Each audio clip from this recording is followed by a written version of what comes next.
Hello student, स्वागत है आपका विक्रम एकेडमी के यूट्यूब चैनल पर। आज हम इंग्लिश ग्रामर सीखने जा रहे हैं और आज का टॉपिक है हमारा फिगर ऑफ स्पीच। हमें सीखना है आज फिगर ऑफ स्पीच। ओके, तो चलो स्टार्ट करते हैं फिगर ऑफ स्पीच। सबसे पहले फिगर ऑफ स्पीच है जिसका नाम है सिमिली। क्या बोलेंगे? सिमिली। तो देखो, सिमिली ये फिगर ऑफ स्पीच कैसे पहचानेंगे, कैसे आइडेंटिफाई करेंगे, और इसके लिए कुछ कॉमन वर्ड्स है तो आपको फोकस करना है। कौन से वर्ड्स है वो? एज, सो, लाइक। ओके, ये कुछ कॉमन वर्ड्स हैं। ये अगर गिवन एग्जाम्पल में लाइंस में दे रहेंगे तो वो फिगर ऑफ स्पीच बनेगा सिमिली। ओके, तो क्या दिया जाएगा? तो यहाँ पे दो ऑब्जेक्ट्स में कंपैरिजन होगा या फिर सिमिलरिटी बताई जाएगी, ऐसे बोल सकते हैं। सो दो ऑब्जेक्ट में जैसे कि सिमिलरिटी बताई जाएगी एज, सो, लाइक ये वर्ड्स यूज करके, तो वो हो जाएगा सिमिली। ओके, तो सिमिली का आप अपने यहाँ पे नोट कर सकते हैं, मतलब क्या हो सकता है। सो सिमिलरिटी बताई जाएगी बिटवीन टू ऑब्जेक्ट्स। ओके, सो जैसे कि एक एग्जांपल यहाँ पे हम स्टडी करेंगे, my mother is like a goddess. Okay, my mother is like a goddess. तो यहाँ पे लाइक ये वर्ड से पता चला कि ये सिमिली है। बट हमें जो कहना है कि यहाँ पे दो ऑब्जेक्ट्स में या फिर दो थिंग्स में, दो सब्जेक्ट्स में जो भी सिमिलरिटी बताई जाएगी वो यहाँ पे सिमिली कहलाएगा। तो देखो, माई मदर ये पहला हो गया ऑब्जेक्ट, यहाँ पे सब्जेक्ट बोल सकते हो, और यहाँ पे गॉडेस ये हो गया। सो दोनों में क्या बताया गया है कि सिमिलरिटी है। माय मदर और गॉडेस सिमिलर है, सेम है। ओके, सो एक कंपैरिजन बोल सकते हो, एक सिमिलरिटी बोल सकते हो। बताया गया है कि माय मदर कैसे है? गॉडेस की तरह है। एक सिमिलर लाइकनेस बताया है यहाँ पे। ओके, तो अगर ऐसे वर्ड्स एज, सो, लाइक ऐसे वर्ड से दो ऑब्जेक्ट्स में कंपैरिजन बताया जाएगा तो वो फिगर ऑफ स्पीच होगा सिमिली। और ये पता चला कौन से वर्ड से? लाइक से। ऐसे एज, सो, लाइक ये तीन वर्ड्स यहाँ पे दिए हैं एग्जांपल्स के तौर पर। ऐसे वर्ड्स आएंगे तो ये सिमिली फिगर ऑफ स्पीच वहां पे हो सकता है। ओके, अभी नंबर 2 फिगर ऑफ स्पीच हम देखेंगे, ठीक है। Okay students, number 2 figure of speech है हमारे पास मेटाफर। तो मेटाफर किसे बोलेंगे? ऐसा एग्जाम्पल, ऐसा लाइन जहां पे एक्सप्रेस किया रहेगा, दो ऑब्जेक्ट्स दिए रहेंगे बट वो डिफरेंट नहीं, वन है ऐसे बताया रहेगा। ओके, नॉर्मली दो ऑब्जेक्ट्स डिफरेंट ही होते हैं, बट ऐसा एक्सप्रेशन करेंगे कि वो दोनों ऑब्जेक्ट वन है, एक ही है, ऐसा लगेगा। My mother is a goddess. Okay, so my mother is goddess. तो कंपेयर क्या किया है यहाँ पे? दोनों अलग अलग नहीं है, एक ही है, मदर ही गॉडेस है, ऐसे कंपेरिजन किया है। सो जहां पे दो ऑब्जेक्ट्स डिफरेंट नहीं बट वन ही है, एक ही है, ऐसा कंपैरिजन किया रहेगा तो वहां पे मेटाफर ये फिगर ऑफ स्पीच बन जाएगा। जैसे और एक एग्जांपल देखो, camel is a sheep of dessert. Camel यही डेजर्ट का शीप बनेगा। ओके, तो दोनों एक ही है बट कंपैरिजन इस तरह से किया है कि दोनों एक लगे। दोनों डिफरेंट है। नॉर्मली कैमल अलग होता है, शीप अलग होता है, बट दोनों एक ही है। यहाँ पे ये लाइन में एक्सप्रेस किया कि दोनों एक ही है। तो ऐसे कंपैरिजंस जहाँ पे दिए जाएंगे कि दोनों ऑब्जेक्ट्स एक ही लग रहे हैं, वो मेटाफर हो जाएगा। यहाँ पे ऐसे कोई वर्ड्स नहीं है कॉमन वर्ड जैसे पहचानेंगे, जैसे सिमिली में बताया गया एज, सो, लाइक आएगा तो सिमिली बन जाएगा, बराबर। ऐसे वर्ड्स वहां पे है, बट बाकी और कोई फिगर ऑफ स्पीच में ऐसे आपको वर्ड्स नहीं मिलेंगे कॉमन वर्ड जिससे आप पता करोगे कि वो फिगर ऑफ स्पीच है। ओनली सिमिलर में ही होगा। मेटाफर में ऐसे कोई सिमिलर कॉमन वर्ड्स नहीं रहते। ओके, आपको देखना है कि दो ऑब्जेक्ट्स में कंपैरिजन कैसे हुआ है, उस बेसिस पे ये पता चलेगा कि ये फिगर ऑफ स्पीच मेटाफर है, ठीक है। तो ये हो गए दो फिगर ऑफ स्पीच। अभी हम बढ़ेंगे थर्ड फिगर ऑफ स्पीच की तरफ। Okay students, third figure of speech personification. अभी यहाँ पे आप देख सकते हो फर्स्ट वर्ड पर्सन। तो पर्सन ह्यूमन बीइंग, जहां पे क्वालिटी ऑफ पर्सन या फिर क्वालिटी ऑफ ह्यूमन बीइंग्स आप बोल सकते हो यूज की रहेगी किसी नॉन लिविंग थिंग्स या फिर एनिमल्स, ट्रीज की क्वालिटीज बताने के लिए। Okay, so quality of human being वहाँ पे यूज होगी जहाँ पे नॉन लिविंग थिंग्स होंगे, प्लांट्स होंगे, एनिमल्स होंगे, उनको डिस्क्राइब करने के लिए क्वालिटी वहाँ पे यूज होगी, तो होगा पर्सनिफिकेशन। तो यहाँ पे हम बोल सकते हैं quality of human being used, किस लिए? For non living things, animal, plants, उनको एक्सप्रेस करने के लिए, या फिर वो बात करे, वो बताने के लिए क्वालिटी यूज की जाए रहेगी। तो वहाँ पे पर्सनिफिकेशन, ये फिगर ऑफ स्पीच होगा। ठीक है, तो एग्जाम्पल देखते हैं।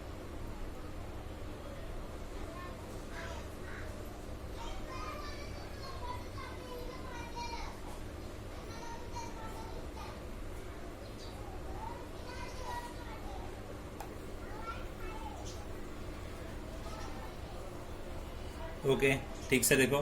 The stars are dancing in the sky. Dancing, dancing is the quality of human being. Human being dance कर सकते हैं, तो ये क्वालिटी हो गई ह्यूमन बीइंग की। बट स्टार थोड़ी ना डांस कर सकते हैं, बट यहाँ पे एक्सप्रेस किया वैसे, the stars are dancing in the sky. तो non living things, abstract things, या फिर एनिमल्स, प्लांट्स, वो ऐसे कर नहीं सकते ह्यूमन एक्टिविटीज।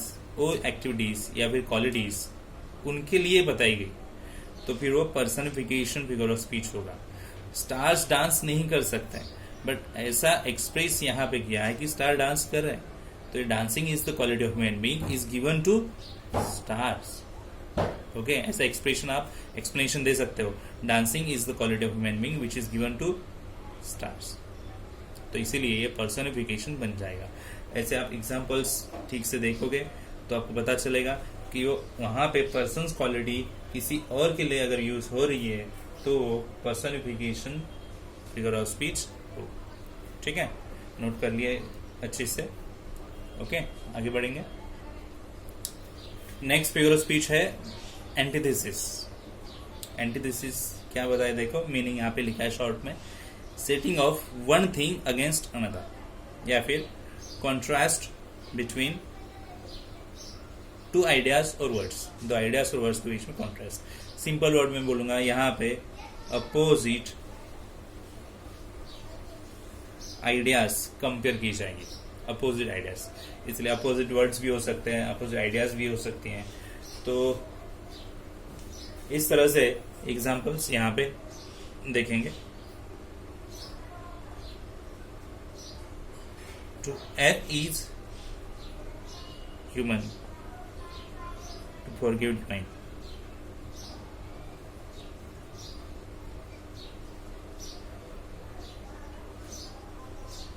ओके, एग्जाम्पल सीखना ठीक से। The err is human, to forgive divine. So ये जो आइडियाज यहाँ पे एक्सप्रेस किए गए हैं, ये कॉन्ट्रास्ट आइडियाज हैं, एक दूसरे के अपोजिट आइडियाज हैं, और ये अगर कंपेयर यहाँ पे करके दिए, एक्सप्रेस किए हैं, तो ये antithesis he figure of speech में आएंगे। ओके, तो ये फिगर ऑफ स्पीच होगा एंटीथेसिस। ठीक है, और एक एग्जांपल देखते हैं, simple example. She comes and goes. देखो, कॉन्ट्रास्ट आइडियाज, अपोजिट वर्ड्स की तरह है सामने। सो ये होगा एंटीथेसिस, जहाँ पे दो थिंग्स या फिर एक्सप्रेशन करने के लिए opposite words, contrast ideas use की जाएगी, तो ये एंटीथेसिस फिगर ऑफ स्पीच होगा। Okay, next figure of speech inversion देखेंगे। इन्वर्जन क्या है? तो इन्वर्जन ऐसा फिगर ऑफ स्पीच है जहां पे एक्सप्रेशंस जो भी दे रहेंगे वो प्रॉपर फॉर्म में नहीं रहेंगे, मतलब सेंटेंस का स्ट्रक्चर कैसे भी आएगा, वहां पे उल्टा पुल्टा कैसे भी दिएंगे, तो वहां पे इन्वर्जन ये फिगर ऑफ स्पीच होगा। Okay, not a proper structure of sentence, not proper structure of sentence अगर वहां पे होगा एक्सप्रेशन में, तो वो फिर होगा इन्वर्जन। जैसे एग्जांपल हम यहाँ पे लेंगे, इन वेन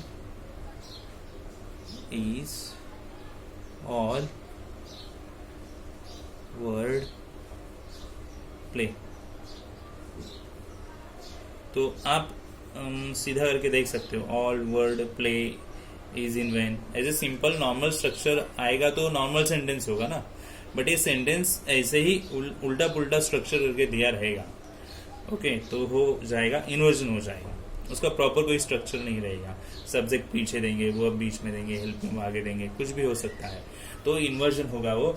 इसे आप किस तरह से ध्यान में रखोगे, not a proper structure of sentence. ये सिंपल आपके याद रहने के लिए ये जस्ट स्मॉल डिफाइन किया है आपने, ठीक है। सो ये हो गया inversion. Students, next figure of speech है एलिटरेशन। एलिटरेशन शॉर्ट में आप क्या याद रखोगे, रिपीटिशन ऑफ सेम साउंड या फिर सेम लेटर अगर रिपीट आ रहा है, सेम साउंड रिपीट आ रहा है तो एलिटरेशन होगा। एग्जाम्पल्स देखेंगे तो आपको पता चलेगा। ये इजी फिगर ऑफ स्पीच है एलिटरेशन। यहाँ पे लिखते हैं टाइगर, टाइगर बर्निंग ब्राइट। ठीक से देखो, टी टी स्टार्टिंग लेटर देखो, tiger tiger, so T T sound repeat आ रहा है, लेटर रिपीट आ रहा है, burning bright B B repeat आ रहा है, तो यहाँ पे साउंड टी रिपीट आ रहा है, साउंड बी रिपीट आ रहा है, इसका मतलब ये एलिटरेशन होगा। तो वर्ड के स्टार्टिंग में आपको देखना पड़ेगा, तो कोई भी लाइन में, कोई भी एक्सप्रेशन में आपको अगर ऐसा नजर आ रहा है कि वहां पे लेटर्स या फिर सेम साउंड रिपीट हो रहा है, तो वो एलिटरेशन फिगर ऑफ स्पीच होगा। तो here sound T is repeated twice, sound B is repeated twice, therefore this is alliteration figure of speech, okay. तो वहां पे रिपीटेशन ऑफ सेम साउंड अगर हो रहा है तो वो फिगर ऑफ स्पीच होगा एलिटरेशन। ये एक एग्जाम्पल आपके सामने हो गया, और एक एग्जाम्पल देखते हैं। She spoke to someone special। तो आप ठीक से देखोगे तो साउंड एस आपको नजर आएगा, बार बार रिपीट हो रहा है साउंड एस, ओके। तो साउंड एस अगर रिपीट हो रहा है, कितनी बार रिपीट हो गया, 4। तो ये रिपीटेशन ऑफ सेम साउंड बोल सकते हो, रिपीटेशन ऑफ सेम लेटर बोल सकते हो, तो फिर ये एलिटरेशन फिगर ऑफ स्पीच होगा, ओके। ओके स्टूडेंट्स, नेक्स्ट है फिगर ऑफ स्पीच रिपीटेशन। ये भी इजी है, यहाँ पे भी रिपीट होगा, सेम वर्ड सेम फ्रेज बार बार रिपीट आएगी सेंटेंस में, लाइन में, एक्सप्रेशन में, तो वो फिगर ऑफ स्पीच होगा रिपीटेशन, ओके। चलो एग्जाम्पल देखते हैं रिपीटेशन के, तो आपको अच्छे से समझ में आएगा।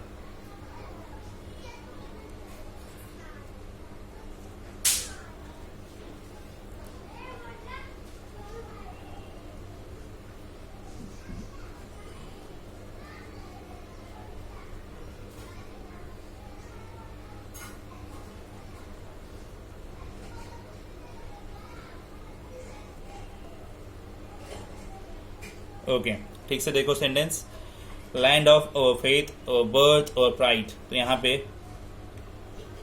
यार रिपीट आ गया है, तो पूरा का पूरा अगर वर्ड रिपीट आ रहा है वहां पे, तो फिर वो फिगर ऑफ स्पीच कौन सा होगा, रिपीटेशन, ओके। और एक एग्जांपल लेते हैं यहाँ पे, चलो।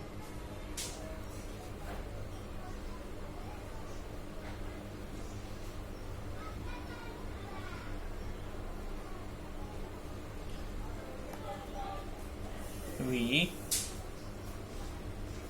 have not wings, we can't soar। तो यहाँ पे कौन सा वर्ड रिपीट आ रहा है, वी, तो हो गए रिपीटेशन। तो रिपीटेशन फिगर ऑफ स्पीच होने के लिए वहां पे पूरा का पूरा कंप्लीट वर्ड रिपीट आना चाहिए और रिकरेंस होना चाहिए, ओके, या फिर पूरी फ्रेज रिपीट होनी चाहिए, तो रिपीटेशन फिगर ऑफ स्पीच होगा, ठीक है। Okay students, next figure of speech is apostrophe. Apostrophe figure of speech में क्या इंपॉर्टेंट है देखते हैं। Expressing to show that non living things are alive. Non living things बोल सकते हो, या फिर डेड थिंग्स, डेड पर्सन्स के लिए हो सकता है, और एनिमल प्लांट्स के लिए भी हो सकते हैं। ओके, तो ये नॉन लिविंग थिंग्स और डेड पर्सन्स या फिर एनिमल प्लांट्स ऐसे भी आप बोल सकते हो। जस्ट मैंने यहाँ पे फोकस किया नॉन लिविंग थिंग्स पे। तो डेड पर्सन्स भी हो सकते हैं या फिर एनिमल प्लांट्स भी हो सकते हैं। तो उनके लिए एक्सप्रेस किया गया रहेगा कि जैसे कि वो अलाइव है। जैसे कि देखो यहाँ पे, good bye my dear old home.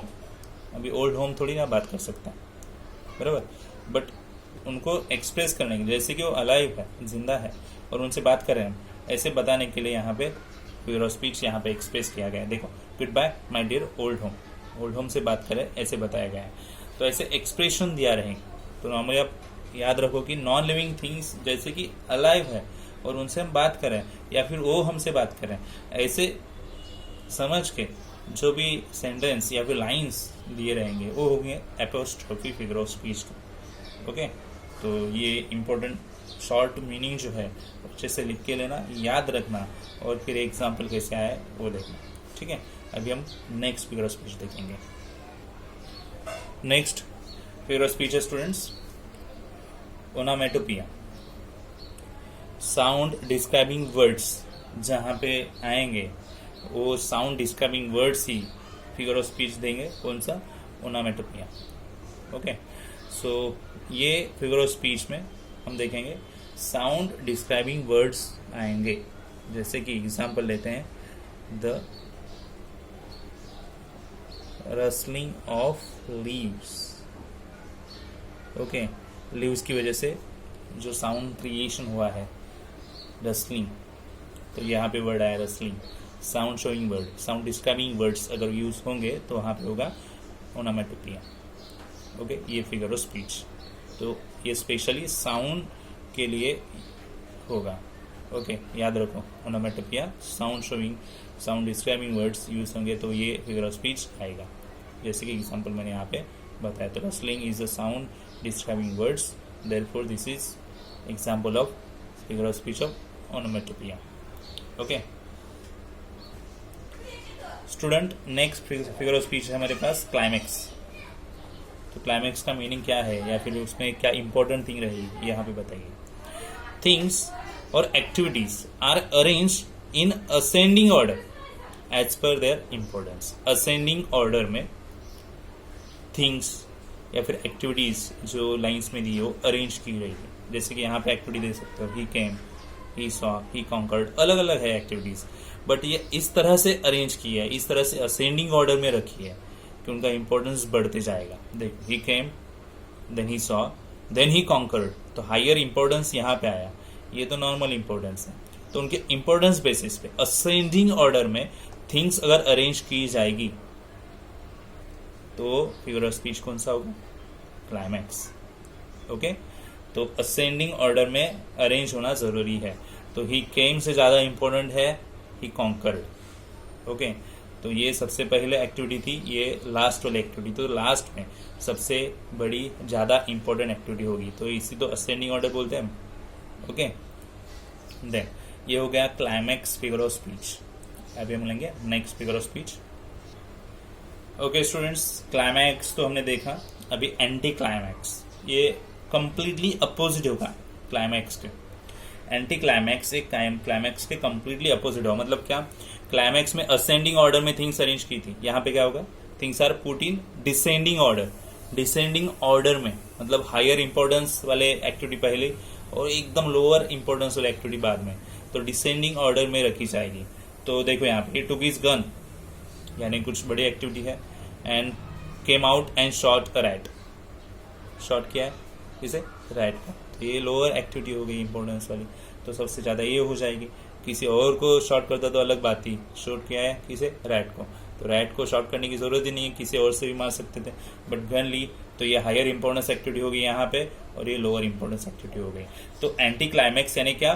Things इस तरह से अरेंज की जाएगी कि वो डिसेंडिंग ऑर्डर में होगी, हायर इंपॉर्टेंस वाली एक्टिविटी पहले, लोअर इंपॉर्टेंस वाली एक्टिविटी बाद में। ठीक है, तो ये एंटी क्लाइमैक्स होगा, ये कंप्लीटली अपोजिट है climax figure of speech.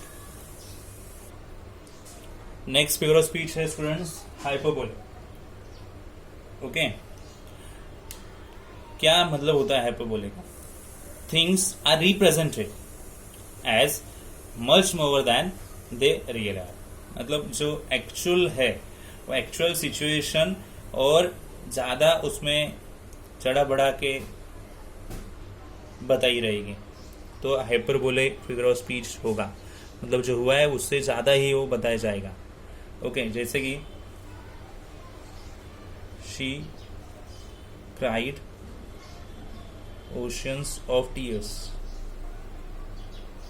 Okay, तो यहां तक ठीक है, शी क्राइड, मतलब उसकी जो एक्टिविटी है क्राइम करने की, क्राइम होने की, ये दो वर्ड्स में कंपेयर किया जो एक्चुअल हो ही नहीं सकता। बट एक्चुअल थिंग्स इस तरह से बताई गई कि जो एक्चुअली हुई ही नहीं है, मतलब इतनी बड़ी नहीं हुई है, तो चढ़ा बढ़ा के कुछ भी बताएंगे, तो हाइपरबोले होगा। Things are represented as much more than they really are, जितना है उससे और ही चढ़ा बढ़ा के बताएंगे, तो ये हो जाएगा hyperbole figure of speech. Okay, next figure of speech है स्टूडेंट्स टोटोलॉजी। क्या है टोटोलॉजी में, चलो देखते हैं। रिपीटिंग द सेम फैक्ट और same idea by different words. अलग अलग वर्ड्स यूज किए जाएंगे बट जिनका मतलब एक ही बनेगा, सेम फैक्ट ही होगा, सेम आइडियाज होगा। जैसे कि सेम मीनिंग के वर्ड्स यूज किए जाएंगे अलग अलग। जैसे यहाँ पे एग्जांपल देखो, my grandmother use to tell us stories and tales of kings. तो एक वर्ड यहाँ पे होता तो भी वही मतलब बनता, या तो स्टोरीज रखो या फिर टेल्स रखो, एक ही मतलब बनेगा। बट दो वर्ड्स यूज किए एक ही जगह पे एक ही थिंग बताने के लिए। सो रिपीटिंग द सेम फैक्ट, एक ही फैक्ट बताने के लिए दो डिफरेंट अलग अलग वर्ड्स अगर यूज किए जाएंगे, सेम मीनिंग के दो वर्ड्स अगर यूज किए जाएंगे, तो फिगर ऑफ स्पीच होगा टोटोलॉजी। कौन सा होगा? टोटोलॉजी। ठीक है, तो स्टूडेंट्स और दो फिगर ऑफ स्पीच हम एक्सप्लेन करेंगे यहाँ पे। इंटरोगेशन, इंटरोगेशन मतलब वहां पे अगर आपको लाइन में क्वेश्चन नजर आ रहा है, क्वेश्चन मार्क नजर आ रहा है, तो वो फिगर ऑफ स्पीच इंटरोगेशन हो जाएगा। और वहां पे अगर मार्क आपको लाइन में एक्सक्लेमेटरी मार्क दिख रहा है, तो फिर वो एक्सक्लेमेशन फिगर ऑफ स्पीच हो जाएगा। ओके, तो ये साइन से आप पता कर सकते हो, साइन दिया रहेगा। क्वेश्चन मार्क है तो इंटरोगेशन हो जाएगा, एक्सक्लेमेटरी मार्क है तो एक्सक्लेमेशन हो जाएगा। आपको ओनली वहां पे लाइन्स लिखना पड़ेगा, क्योंकि ये क्वेश्चन है, इंटरोगेशन, वहां पे एक फिगर ऑफ स्पीच बन जाएगा। एक्सक्लेमेटरी यानी feeling express, sudden express feeling जो है वो एक्सप्रेस की है, तो फिर वो एक्सप्लेनेशन फिगर ऑफ स्पीच हो जाएगा। ओके, तो यहाँ पे हम इतने ही फिगर ऑफ स्पीच डिस्कस करेंगे। और कुछ है फिगर ऑफ स्पीच, अगर आपको फिगर ऑफ स्पीच आपके स्कूल में सिखाए गए हैं तो आप मुझे बता सकते हो कमेंट सेक्शन में, तो उस पर भी हम डिस्कशन कर सकते हैं। ठीक है, तो आज के वीडियो में इतना ही, हम मिलेंगे न्यू वीडियो में, तब तक के लिए गुड बाय, टेक केयर।